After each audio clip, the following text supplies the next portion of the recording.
Good morning, everybody. This is Harold. Now, what do I say? Keep an eye on your money. So today we're talking about the stock market. It's February the 4th, 2016.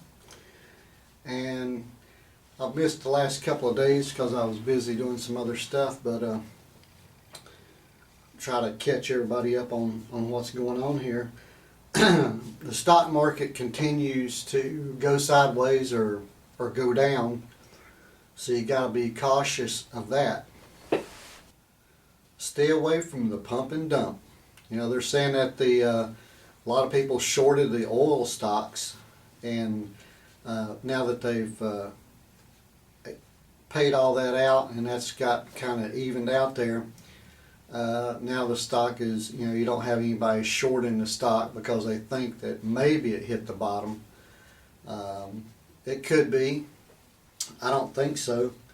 But the reason that they think it's hit bottom is because all these oil companies are laying off people and shutting down oil wells and slowing down production. And I'm going to go a little off script right now. They got this guy in Congress grilling him over these drugs that he's charging too much money for. And he probably is. I think all drug companies probably charge more than they should. But you got these oil tycoons that have all these, has control of the oil market, and they do have control of the oil market. And they control price by shutting down wells and laying off people, and then slowing down production, and then when it's needed more, then of course they can just crank it back up. So is that not price gouging? Is that not doing the same thing? I'm one of the millions of people that I do believe that the economy and everything that we do, buy, sell, trade, is controlled by 1 or 2% of the population. And if you don't have your head in the sand and you are paying attention, you can see that. I mean, it's just crazy what's going on. And for instance, like the US government, we have no idea what the Dow Jones would be if the government hasn't spent $7 trillion of American taxpayer money to prop up the stock market. They've bailed out banks, they've bailed out these Wall Street tycoons and all this. But like Bernie Madoff, he spent $50 billion.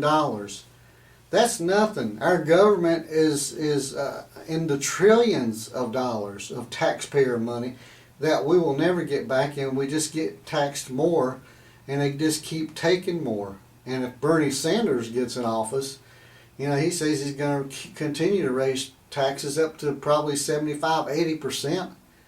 I mean, that's ludicrous. Are you going to work, say you get $1 an hour, are you going to pay the government 80 cents or somewhere between 70 and 80% of that money to the government and support Bernie Sanders? I don't know how they get as far as they get. I mean, anybody that thinks that is a good idea, maybe they should move to France or somewhere, or wherever they already have these high taxes.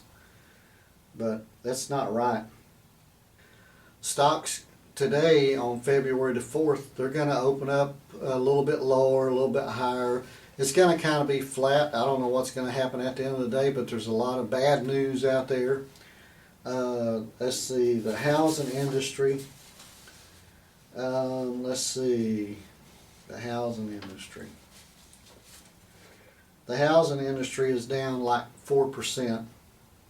But the government, talking heads that the government's paying on TV to tell you what's going on, especially on your local news, they're just going to tell you everything's roses.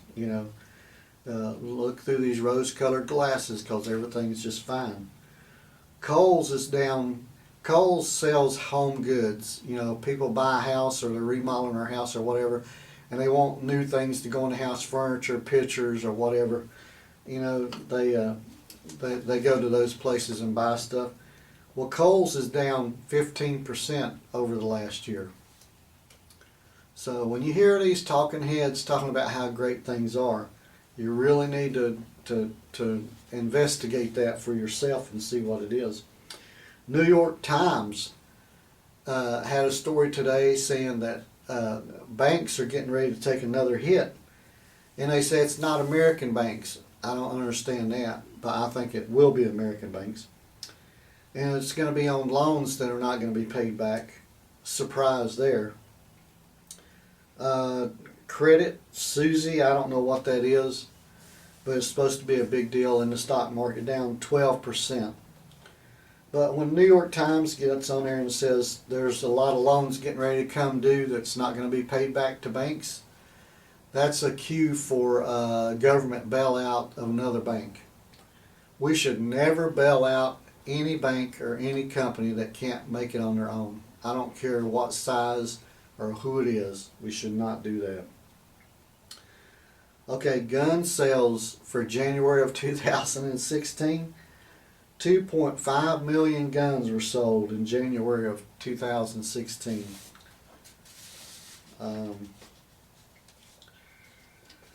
So, if the stock market don't continue to retreat and reach its natural, normal level where it should be,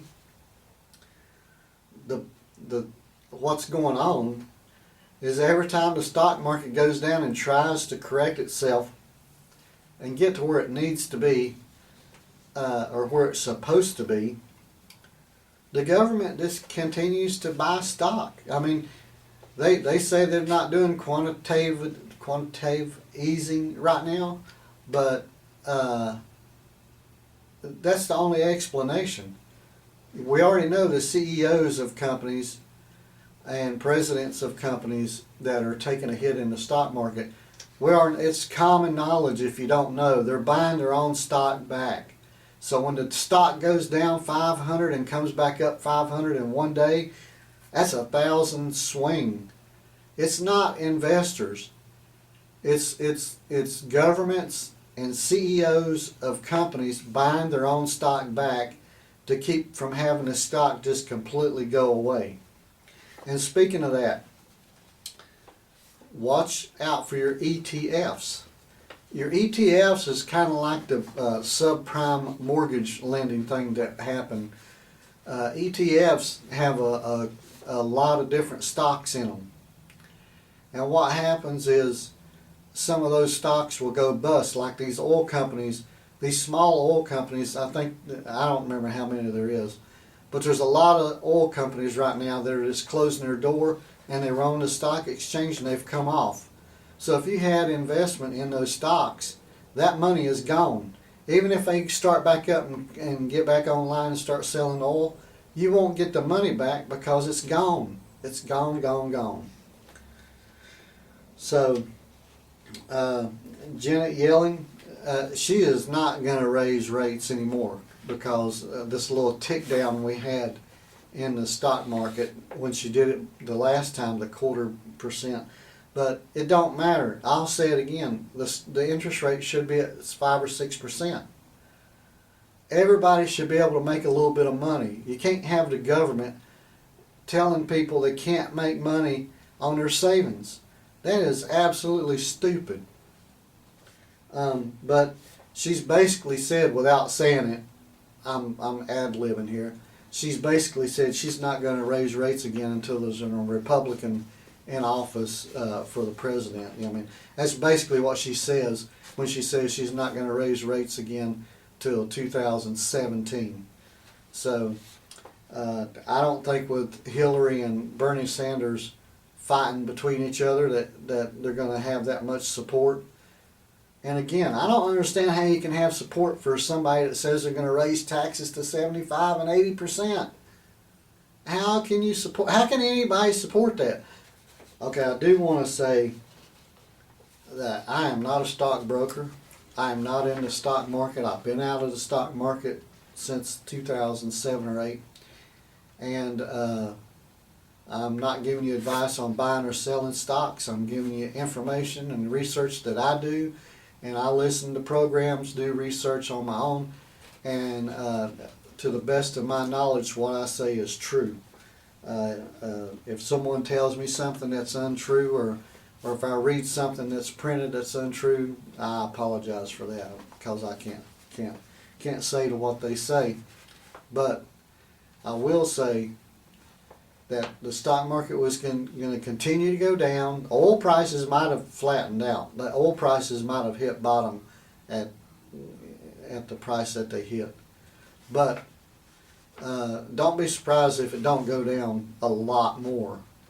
I think it'll go down more. I think the stock market's going to go down a lot more.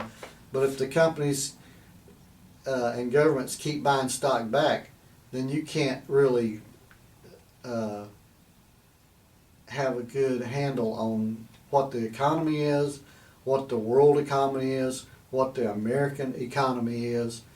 And again, I disagree with a one world government and a one world economy. We need to get our own economy going again, and we're not going to get it going by people like General Motors having just started 4 factories up in China and is going to build cars there and sell cars in China, and that's taking away jobs from American people and factories away from the United States.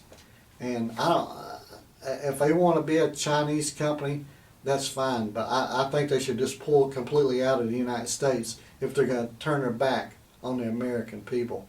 And they're not the only ones doing that, but they're the latest ones that are doing that are boasting and bragging about their new Cadillacs and GMC trucks they're building in China.